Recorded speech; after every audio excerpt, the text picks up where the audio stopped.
आज हम आप लोगों के सामने निधि जी को लाए हैं जो यूपी पीसीएस 2017 में इनका रैंक 5th है। और रैंक 5th होना इम्पॉर्टेंट नहीं है, इन्होंने फर्स्ट अटेम्प्ट में ही ये परीक्षा क्रैक किया, मतलब क्वालिफाई किया और एसडीएम के पोस्ट पर इनका चयन हो चुका है। इस समय तो आपको जिला भी मिल गया होगा। तो आपको निधि जी ये बताएंगे कि इनके सफलता के रास्ते में क्या क्या समस्याएं आई और उन समस्याओं को इन्होंने कैसे सकारात्मक दृष्टिकोण से उसको परीक्षा को क्वालिफाई किया। तो बहुत बहुत स्वागत है निधि जी आपका अनअकैडमी लर्निंग प्लेटफॉर्म पर। Thank you sir. पहले मैं अपना एक ब्रीफ इंट्रोडक्शन दे देती हूँ। जैसा कि पता ही आपको, मेरा नाम निधि डोटवाल है और मैं मुरादाबाद डिस्ट्रिक्ट से बिलोंग करती हूँ इन वेस्टर्न यूपी। और मैंने अपनी जो इनिशियल स्कूलिंग वगैरह है वहीं से मुरादाबाद से किया। फिर मैंने अपना ग्रेजुएशन दिल्ली यूनिवर्सिटी के किरोड़ीमल कॉलेज से किया, फिजिक्स ऑनर्स। फिर क्योंकि मेरा पहले से ही सिविल सर्विसेज में जाने का था, इसलिए मेरा एमएससी में हो गया था, लेकिन मैंने ज्वाइन नहीं किया वहाँ पे। Directly I started preparing for civil services and then 2014 में मेरा ग्रेजुएशन पूरा हुआ था। और 2016 में मैंने यूपीएससी में अटेम्प्ट किया था, उसमें हो नहीं पाया था। तो मैंने सोचा पहले स्टेट पीसीएस में कर लिया जाए, उसके बाद I will focus on UPSC. तो 2017 में मैंने पहला अटेम्प्ट यहाँ पे दिया और उसमें हो, लेकिन इसमें बहुत पेशेंस की जरूरत रही क्योंकि 2017 का अटेम्प्ट का रिजल्ट 2019 में है। तो बहुत पेशेंस रखना था इसमें, एक्चुअली टाइम टेकिंग। क्योंकि ये वाकई में जो परीक्षा है, कि व्यक्ति के अंदर धैर्य नहीं, पहली परीक्षा तो व्यक्ति की धैर्य की ही होती है, तो उसकी प्रिपरेशन की तैयारी तो सेकेंडरी है। तो अगला हम आपसे ये क्वेश्चन, आपका एकेडमिक कैरियर कैसा रहा? एकेडमिक में हम आपको पूरा ग्रेजुएशन तक पूछना चाहते हैं, क्या क्या सब्जेक्ट रहा और आपने तैयारी कैसे शुरुआत की? ग्रेजुएशन में मेरा, हाँ, एक्चुअली ग्रेजुएशन में मेरा फिजिक्स ऑनर्स था। लेकिन जब मैंने यूपीएससी के लिए तैयारी करना शुरू किया तो सिलेबस एनालाइज करने के बाद मुझे लगा कि एक ऐसा ऑप्शनल ले लिया जाए जिसमें जीएस का भी पोर्शन कवर हो जाए। तो फिर मैंने ज्योग्राफी ऑप्शनल को ऑप्ट किया था UPSC as well as UP के लिए। और यूपी में क्योंकि उस टाइम पे 2 ऑप्शनल होते थे, इसलिए मैंने एक सोशल वर्क अडॉप्ट किया। तो आपका मीडियम इंग्लिश मीडियम रहा होगा? हाँ जी, इंग्लिश मीडियम। आपका इंग्लिश मीडियम रहा। तो क्या आपको ये लगता है कि इंग्लिश मीडियम और हिंदी मीडियम में जो लोगों के हार्ट में ये है कि इंग्लिश मीडियम के जो बच्चे होते हैं बेहतर अच्छा लिखते हैं, हिंदी मीडियम के बच्चे उतना अच्छा नहीं लिखते हैं, क्या ये मानती हैं कि व्यक्ति की अभिव्यक्ति है, जो थॉट होता है उस पे नंबर मिलता है? आप क्या कहना चाहेंगे इस पे? देखिए, मुझे लगता है कि इंग्लिश मीडियम से भी उतने ही लोग सेलेक्ट होते हैं जितना हिंदी मीडियम। आपको डेडिकेशन की जरूरत है। यूपी में पहले तो ये होता था कि रिसोर्सेज भी हिंदी मीडियम में ही हुआ करते थे। मेरे टाइम पे भी हिंदी मीडियम में ही सोशल वर्क में रिसोर्सेज थे, इंग्लिश में ज्यादा बुक्स अवेलेबल नहीं थी। तो ऐसा नहीं है कि आपके मीडियम मैटर करता है, आपको हार्ड वर्क करने की जरूरत है, प्रॉपर गाइडेंस की एक्चुअली जरूरत है। और पहले शायद ऐसा होता था कि हिंदी मीडियम में यूपीएससी के लिए रिसोर्सेज कम थे मेंस के जीएस पर्सपेक्टिव से, लेकिन अब इतने ऑनलाइन कोचिंग इंस्टीट्यूट्स आ गए, ऑनलाइन आपको हेल्प मिल जाती है, गाइडेंस मिल जाती है। तो ऐसा भी नहीं है कि आप वहां पे दिल्ली में जाके या इलाहाबाद में जाके ही तैयारी करें। आप एक छोटे से गांव में बैठ के भी अब कर सकते हैं तैयारी, ऑनलाइन रिसोर्सेज काफी हैं। जी, आप, हमें लग रहा है कि बच्चों को अब जो एक, पहली बात तो कोरोना पीरियड भी चल रहा है, इस पीरियड में वैसे लोगों को फाइनेंशियल आर्थिक समस्याएं चल रही हैं और विशेषकर लड़कियों के लिए आप एक उसी वर्ग से हैं, तो हमें लगता है अनअकैडमी ने एक बेहतर वर्क किया और वर्ल्ड लेवल पे कि हम एक मिनिमम फीस में, एक मिनिमम सब्सक्रिप्शन चार्ज से हम सब्सक्रिप्शन लेकर और अपने सपने को पूरा कर सकते। मैंने भी देखा कि हमारे पास भी क्या, मतलब उद्भव आई है द ओरिजिन, तो इलाहाबाद में कभी आई होंगी तो देख ही रही होंगी, लेकिन मुझे लगा कि अनअकैडमी बेस्ट रहा। आज हमारे ही परिचित के 2 बच्चे चयनित हो चुके हैं छोटी पोस्ट में चयनित हो चुके हैं, वो कभी पे न इलाहाबाद में या दिल्ली में सर्वाइव नहीं कर सकते, रह नहीं सकते, तो रूम रेंट नहीं दे सकते। उसके नजर से देखा जाए तो अनअकैडमी एक लर्निंग, ये न यूपी पीसीएस की हम बात कर रहे हैं, आपको 70 से अबव हैं एडुकेटर्स, आपको एक प्लेटफॉर्म पे मिल रहे हैं, टॉप एडुकेटर एक प्लेटफॉर्म पे मिल रहे हैं। तो अनअकैडमी के बारे में आप क्या सोचती हैं? आगे ये जो बच्चे तैयारी करना चाहते हैं उसके नजर से अनअकैडमी कैसे ऐसा रहेगा? देखिए, मैं अपना ही बता दूं, मैंने कोई कोचिंग वगैरह नहीं लिया था। मैंने भी अपने जो सीनियर्स थे उनसे बुक लिस्ट वगैरह पूछ ली थी, और ऑनलाइन प्लेटफॉर्म पे ही मेरी तैयारी रही थी। जी। बस हाँ, और टेस्ट सीरीज वगैरह मैंने ली थी, वो भी ऑनलाइन मोड में घर रहकर मैंने पढ़ाई की थी। तो मुझे, और अभी देखिए कोरोना पीरियड में जहाँ पे अनसर्टेनिटी बनी हुई है, तो आपको घर पे ही रहना है, स्टे होम स्टे सेफ। तो मुझे लगता है अनअकैडमी काफी अच्छा काम कर रहा है, हेल्प कर रहा है हमारी सक्सेस। अगला क्वेश्चन आपका ये है कि आप जो हिंदी, आप इंग्लिश मीडियम में रही, तो हिंदी की आपने जो कंपलसरी पेपर हिंदी है, जनरल हिंदी है, सामान्य हिंदी, उसको आप तैयारी किस बुक से और कैसे तैयारी की आपने? हिंदी एक्चुअली 10th तक ही पढ़ाई की थी, उसके बाद छूट गया था, तो काफी प्रॉब्लम आ रही थी। तो कंपलसरी हिंदी के लिए एक बुक आती है आदित्य पब्लिकेशन, आदित्य पब्लिकेशन की एक बुक आती है, मैंने उसी को रेफर किया था एक्चुअली। तो मैम, तो तो वो बुक तो नहीं है, वो तो एक प्रैक्टिस सेट है आए हुए क्वेश्चनों का हाँ ही है। हाँ, तो एक्चुअली मैंने उसी को कर लिया था, जी उसी से मेरा हो गया था, उसी को बार बार देखा। प्रीवियस ईयर क्वेश्चंस होते हैं एक्चुअली उसमें, और वही रिपीटेड होते हैं, रिपीट किए जाते हैं। जी जी। हाँ, तो मैंने उसी को उसके प्रैक्टिस किया। अच्छा अच्छा। तो अलग अलग लोगों के अलग अलग वो हैं, कुछ लोग आदित्य की प्रकाशन की, कुछ लोग वैसे, मुझे जो लगता है कि हिंदी के लिए जो वासुदेव नंदन की जो बुक होगी, वासुदेव नंदन या सुशील सुशील कुमार या हरदेव बाहरी की बुक बड़ी अच्छी साबित हुई होगी। हाँ जी, ये भी रेफर करते हैं लोग, ये भी रेफर जी करते हैं। जी। हाँ। तो जीएस आपके समय में जब आप 2017 में आपने यूपी पीसीएस में आपका चयन हुआ, तो उस पीरियड में जो आपके जीएस के पेपर, आपके 2 पेपर होते थे, और 2 पेपर में आपके पहले पेपर में ज्योग्राफी, हिस्ट्री या मान लिया जाए कि ऑब्जेक्टिव होते थे। अब का ऑब्जेक्टिव होता अब जी, अब जो ट्रेंड चेंज हो गया, एज यू पूरा यूपीएससी ऐसा हो गया, तो इसमें आपके जो फर्स्ट पेपर में जो सिलेबस है, हिस्ट्री है, ज्योग्राफी है और कल्चर का, फर्स्ट पेपर में 200 नंबर के हुए, यूपीएससी में 250 नंबर का, यहाँ 200 नंबर है। तो आपने जैसे हिस्ट्री के लिए किसकी किसकी बुक पढ़ी है आपने? देखिए, पहले जब फाउंडेशन के लिए मैंने पढ़ाई की, तो वही एनसीईआरटीज वगैरह ही जी पढ़ी थी। और स्पेक्ट्रम मैंने रेफर किया था, जी। और बिपिन चंद्रा की बुक हिस्ट्री के वो मैं लिए। जी हाँ हाँ, आर्ट एंड कल्चर के लिए नितिन सिंघानिया की बुक आती है, उसे जी मैंने रेफर किया। और आर्ट एंड कल्चर के लिए अनअकैडमी के लेक्चर्स भी होते हैं, वो जी। जो भी ओके। एक्चुअली जो भी समझ नहीं आता था, जो टॉपिक नहीं मिलता है, वो मैं ऑनलाइन यूट्यूब के थ्रू करती थी। कोई जी भी जी। टॉपिक, एथिक्स में मैंने अनअकैडमी को प्रेफर किया था। तो ये जो इसके लिए, भूगोल के लिए, जियोग्राफी के लिए आप, भूगोल ज्योग्राफी मेरा ऑप्शनल था, तो वहां से काफी हेल्प मुझे मिल गया था। तो उसमें तो आपने, उसमें वही पेपर खुल्लर, फिजिकल ज्योग्राफी के लिए सविंदर सिंह। एनसीईआरटी तो सारे सब्जेक्ट से पढ़नी ही रहती है फाउंडेशन अपना जी जी बेस बनाने के लिए। जी जी। और जीसी लियो। अच्छा अच्छा।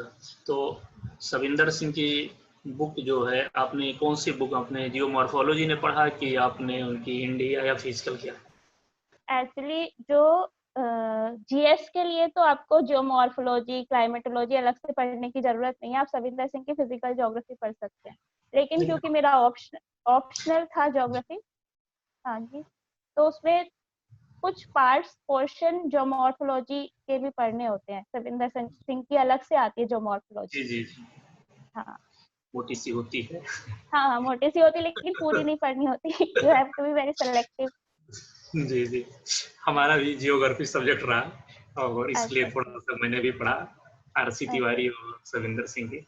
हाँ हाँ अगला जो आपने, अगला जो सेकंड पेपर है आपका, हाँ सेकंड पेपर अब प्रेजेंट टाइम में, हाँ हम ये चाहेंगे कि बच्चे आपसे सीखें, और बहुत सारी गलतियां करते हैं, कुछ हाँ कोचिंग कुछ कोचिंग के लोग और कुछ एडुकेटर्स भी सही सलाह नहीं दे पाते हैं।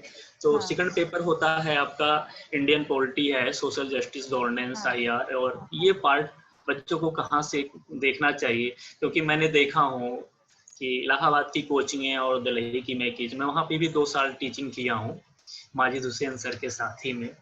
तो मैंने ये देखा कि लोग इंडियन पॉलिटी ही पढ़ाने लगते हैं, जबकि जो जी मेन टॉपिक है वो सोशल जस्टिस, गवर्नेंस और आईआर है।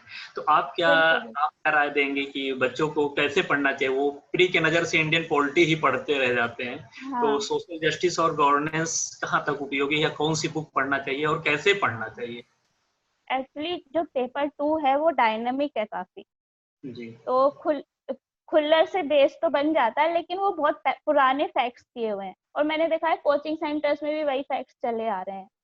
तो करंट अफेयर्स से अगर उसे सब्सटेंशिएट कर दें और आपके जो जीएस पेपर्स हैं उसके साथ अगर कंबाइंड स्टडी की जाए तो उसके क्वेश्चंस टैकल हो जाते हैं। प्रीवियस ईयर के क्वेश्चंस देखिए क्या ट्रेंड बन रहा है अभी, वो देखने की जरूरत है और सिलेबस को बारीकी से देखिए। उस पे फिर जी नोट्स खुद से बनाइए। एक्चुअली कोई आपको उस पे नोट्स नहीं दे सकता पेपर 2 के लिए, आपको खुद से बनाना पड़ेगा।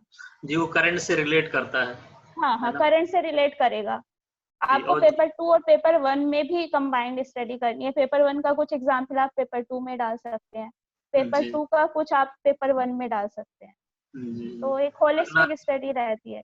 जी, जीएस एक थर्ड पेपर है जो बहुत इंपॉर्टेंट है, और वो हाँ हर बच्चों के लेकर प्रॉब्लम होता है यदि वो साइंस बैकग्राउंड से नहीं है। बिल्कुल उसमें है। पार्ट है साइंस है, तो हम लोग समझते हैं कि बस फिजिक्स, केमिस्ट्री, जोलॉजी, बॉटनी पढ़ना है, जबकि उसमें है क्या? जहाँ तक मुझे लगता है कि टेक्नोलॉजी की बात है, साइंस टेक की बात करता है, बायोडाइवर्सिटी है, साइंस एंड टेक्नोलॉजी। उसमें हाँ इंडियन इकोनॉमी, करंट इकोनॉमी और उसको रिलेट करना है, और इसी में इन्वायरमेंट है। तो आपने साइंस टेक की बुक कुछ बताइए, और इकोनॉमिक्स के लिए और इन्वायरमेंट के लिए कौन कौन सी बुकों का अध्ययन किया आपने? ओके। एक्चुअली पेपर 3 अगर देखा जाए तो सबसे इजी है और अगर देखा जाए तो सबसे टफ है, क्योंकि उसका जी मटेरियल कहीं पे भी कंबाइन नहीं मिलता है।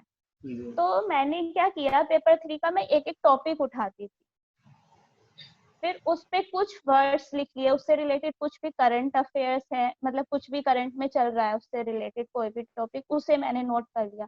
तो ऐसे मैंने सारा पढ़ा था। कोई एक्चुअली एक पर्टिकुलर बुक मैंने रेफर नहीं किया उसमें। अच्छा अच्छा।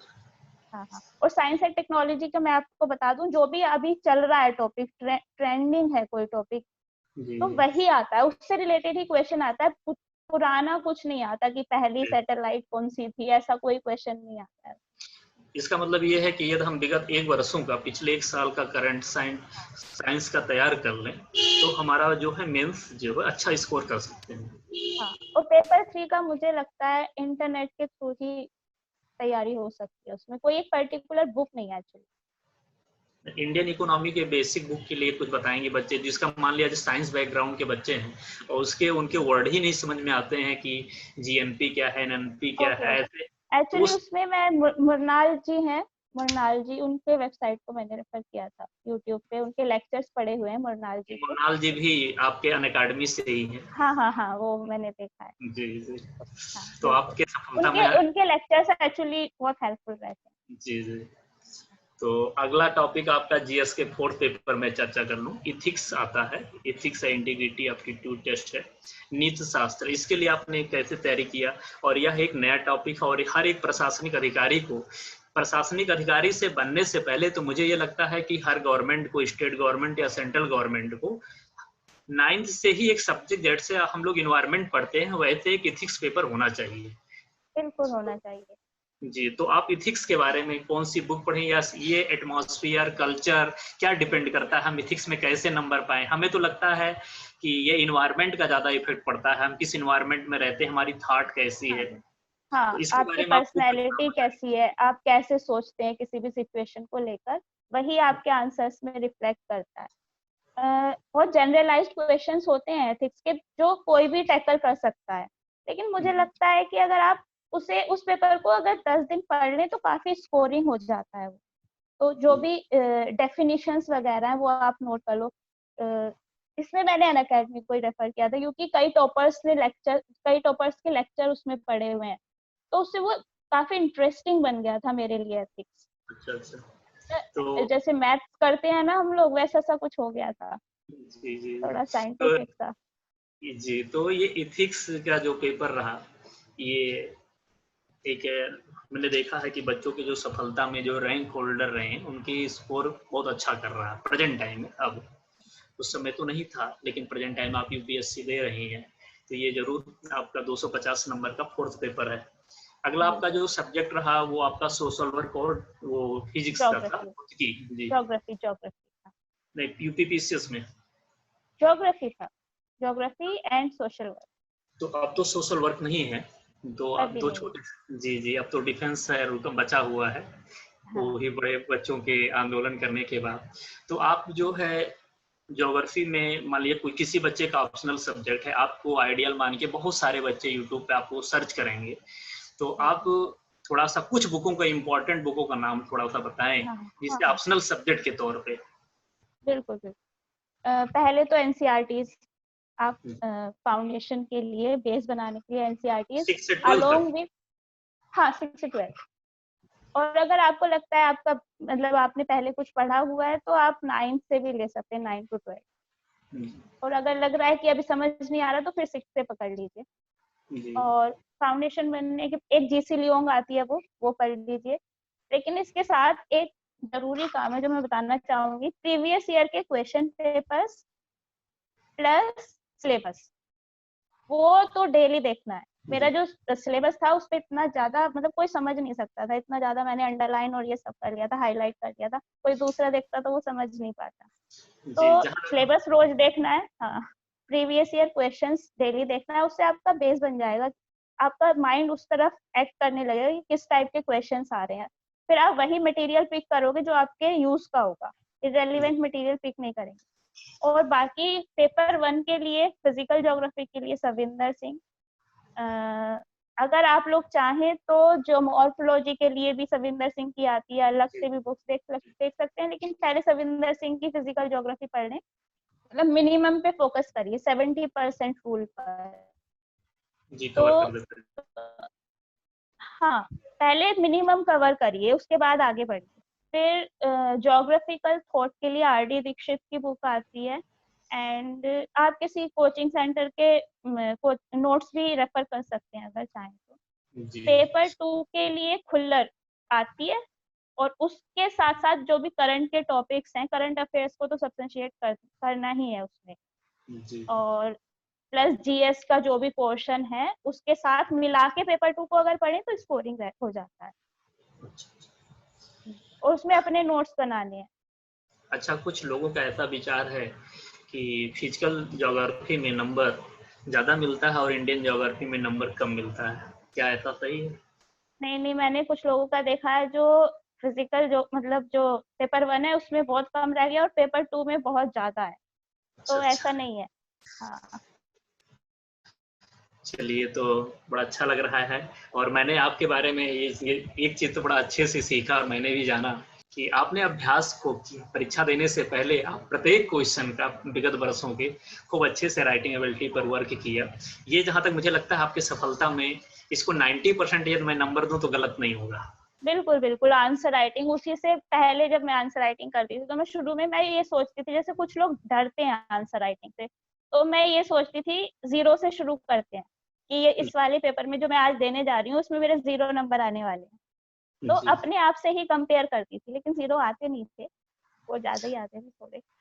जब मुझे आज मालूम चला कि आपको निधि जी से आज बात करना है, तो हमें हमारी लड़की ने पहले ही बताया कि छोटी लड़की है हमारी, तो उसने, दीपिका नाम, उसने कहा पापा जी मैंने उनके सारे वीडियो मैंने देख लिए हैं, और उसने ही आपके वीडियो मुझे जो है दिखाया कि ये हैं।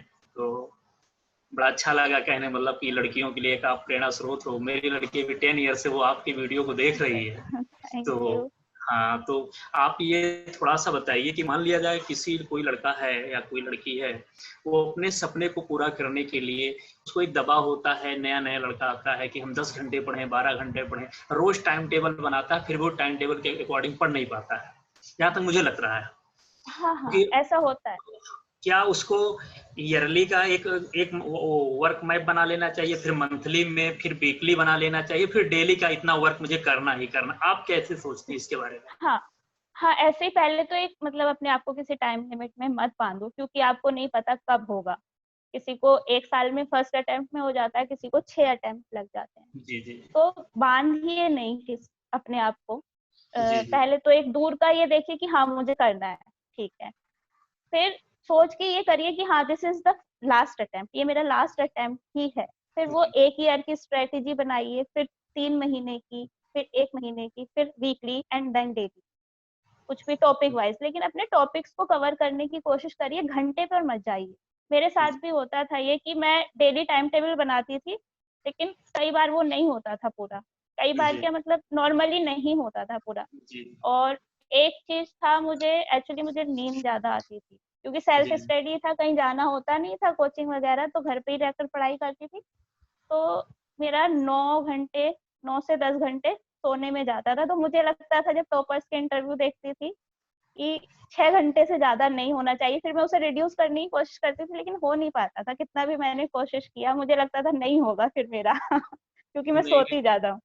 लेकिन मुझे लग रहा हाँ, है कि अब उससे ज्यादा शांत रहता था दिमाग सोने से, तो जी वही मेरे को हेल्प किया। तो ऐसा जी नहीं है कि आपको 12 घंटे पढ़ना है, 15 घंटे पढ़ना है, कंटिन्यूअसली पढ़ना है, और बीच में ब्रेक्स भी आ जाते हैं तो फिर से उठ जाइए। एक अंबिका का सर्वे भी है कि यदि कोई लड़की या लड़का यदि वो 8 घंटे सोते हैं तो यदि वो 6 घंटे में पढ़ते हैं, और जो 6 घंटा सोते हैं यदि वो 12 घंटा पढ़ते हैं, तो 6 घंटे में उनका कंसंट्रेशन बराबर होता है। तो शायद आपके बिल्कुल लिए शायद बिल्कुल। कुछ ऐसा ही रहा होगा। हाँ, बिल्कुल बिल्कुल। जी।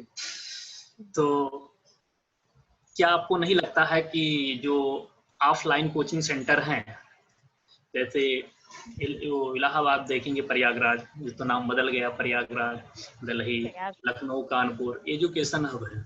यहाँ पर कोचिंग में मैंने देखा, मैं उससे जुड़ा रहा, पढ़ाता रहा। स्टार्टिंग में बड़े अच्छे अच्छे टीचर लगा देते हैं और उनके कई संस्थानों में घूम घूम कर पढ़ाते हैं। बच्चों को एक बार उनका चेहरा देख कर एडमिशन ले लेते हैं, लेकिन लास्ट के जो बाद के टीचर होते हैं वो टीचर उतने अच्छे नहीं होते हैं। बच्चों को कहीं ना कहीं लगता है कि मैंने गलत किया इस कोचिंग में एडमिशन लेकर। मैंने बड़ी बड़ी नाम नहीं ले सकता हूँ यहाँ पर, मैं बड़ी बड़ी कोचिंग सेंटर के नाम बिल्कुल बिल्कुल। बता सकता हूँ। तो उस पीरियड में मुझे लगता है क्या ऑनलाइन कोचिंग बेटर है? जैसे यहाँ पर आपके 5 जीएस के पेपर हैं, एक हिंदी है और एक इंग्लिश है आपके सी सेट के पेपर में। कुल मिला के टोटल हमें 8 टॉपिक टोटल पढ़ना है, और 8 टॉपिक पढ़ाने के लिए अनअकैडमी मैंने देखा कि 80 टीचर, 70 टीचर लगे हैं। तो मुझे एक विकल्पहीनता की स्थिति नहीं है। यहाँ हमारे बहुत सारे विकल्प हैं, गोविंद शुक्ला से नहीं पढ़ना, जैसे मैं मैथ और हिस्ट्री पढ़ा रहा हूँ मैं। तो यदि मुझसे हिस्ट्री बच्चों को पसंद नहीं आया, तो हिस्ट्री बहुत सारे एडुकेटर्स हैं जो पढ़ा रहे हैं। तो कभी कभी किसी की भाषा शैली को लेकर प्रॉब्लम रहती है, तो उस समय यदि लड़का ऑफलाइन कोचिंग में 1 लाख, 1.5 लाख, 2 लाख, 2.5 लाख फीस पेमेंट कर दिया, तो उसके पारिवारिक स्थिति ऐसी नहीं होती, क्योंकि मीडियम परिवार के बच्चे ही सिविल सर्विसेज में आते हैं। तो उनकी स्थिति इतनी नहीं होती कि हर बार वो 2 लाख, 3 लाख रुपया फीस पेमेंट कर सके। उस कंडीशन में यदि ऑनलाइन कोचिंग देखा जाए, तो मेरे समझ से लगता है कि बहुत कम पैसे में बच्चे अपने सपने को पूरा कर बिल्कुल सकते कर हैं। सकते हैं। तो क्या आपको हाँ, लगता है? बिल्कुल लगता है मुझे। एक्चुअली मैं एक दिन ऐसे एनालाइज भी कर रही थी कि जी वहाँ पे जो खर्चा होता है रहने का, तो कोचिंग का तो है ही, उसके साथ रहने का ज्यादा है, और लाखों में जाता है वो। और अगर आपका टाइम चला गया तो वो प्रेशर अलग से रहेगा, फाइनेंशियल प्रेशर, और लगेगा आप अपनी फैमिली के ऊपर लायबिलिटी बन के रह गए हैं। तो एक प्रेशर अननेसेसरीली क्रिएट हो जाता है। दूसरा, ऑनलाइन कोचिंग में ये फायदा है कि आप रिपीटेड देख सकते हैं, जी रिपीटेशन कर सकते हैं अपने लेक्चर्स का। वहां पे वो नहीं देते हैं, वो लोग नहीं देते आपको वीडियो लेक्चर्स। जी तो काफी हेल्पफुल है। और दूसरा ये है कि हर कोई वहां पे नहीं जा सकता। कुछ जी लोग गांव में रहकर कोचिंग करना चाहते हैं, गांव में रहकर पढ़ना चाहते हैं, फैमिली के साथ, उनके फैमिली की रिस्पॉन्सिबिलिटीज होती हैं, इसलिए फैमिली के साथ रहकर पढ़ना चाहते हैं। तो ऑनलाइन प्लेटफॉर्म नो डाउट बहुत हेल्पफुल साबित हो रहा है। क्योंकि मैंने एक छोटे से एग्जाम में देखा, हमारा एक गांव में भी है, कस्बे में भी घर है, गांव टाइप में। तो वहाँ पे हमारे गांव की एक लड़की थी, लड़की नहीं, मैरिड एक लेडीज थी, और उसके हस्बैंड कुछ करते नहीं थे। उसने मुझसे मिला कि सर ये बताइए कि मैं बीए पास हूँ और मैंने बीएड भी कर ली हूँ, और मेरा सिलेक्शन कहीं नहीं हो पाया, और जिस जगह पे मेरी शादी हुई पापा मम्मी के अनुसार से, ये कुछ कर नहीं रहे, कुछ एकदम एक रीजनल लैंग्वेज में मुझसे बात की। और हम क्या करें। तो मैंने उसको गाइड किया कि आप ऑनलाइन कोचिंग कर लो। उसने बीएड की थी, उसने टेट क्वालिफाई और सुपर टेट में भी क्वालिफाई कर गई। मामला कोर्ट में है, अलग बात है उसका, लेकिन फर्स्ट वो जो पहले दिन क्वालिफाइंग के लिए जो रजिस्ट्रेशन कराना था, उनका कुल मिला के फाइनल वो चयनित हो गई। तो मुझे एक चीज लगा कि जो लड़की इलाहाबाद में या कहीं कस्बे में रहकर या किसी एजुकेशन हब दिल्ली जैसे जगह पे नहीं रह सकती थी, वो गांव में ऑनलाइन कोचिंग करके आज वो अपने सपने को पूरा कर गई। क्योंकि employment is the basic need individual life. पहले तो मुझे रोजगार आवश्यकता है ना, उसके बाद हम स्टेप बाय स्टेप आगे बढ़ सकते। तो आपका बहुत बहुत अच्छा लगा आपसे निधि जी बात करके, रैली में बहुत अच्छा लगा। और मैं चाहूंगा, ईश्वर से और हमारी अनअकैडमी पूरी टीम चाहेगी कि आप अगली बार जब मैं फिर दोबारा आपका इंटरव्यू लें तो आप एक डीएम बन के, मैं बिल्कुल चाहता हूँ कि डीएम जरूर बने आप। और बहुत अच्छा लगा अनअकैडमी परिवार की ओर से, अनअकैडमी टीम की ओर से, और मैं गोविंद शुक्ला आपको हृदय से स्वागत करता हूँ। और एक आशीर्वाद मेरी टीम की तरफ से कि आप बुलंदियों को छुएं और एक जिले की एक अच्छी ऑफिसर भी बने। बहुत बहुत थैंक यू धन्यवाद। So much. Thank you.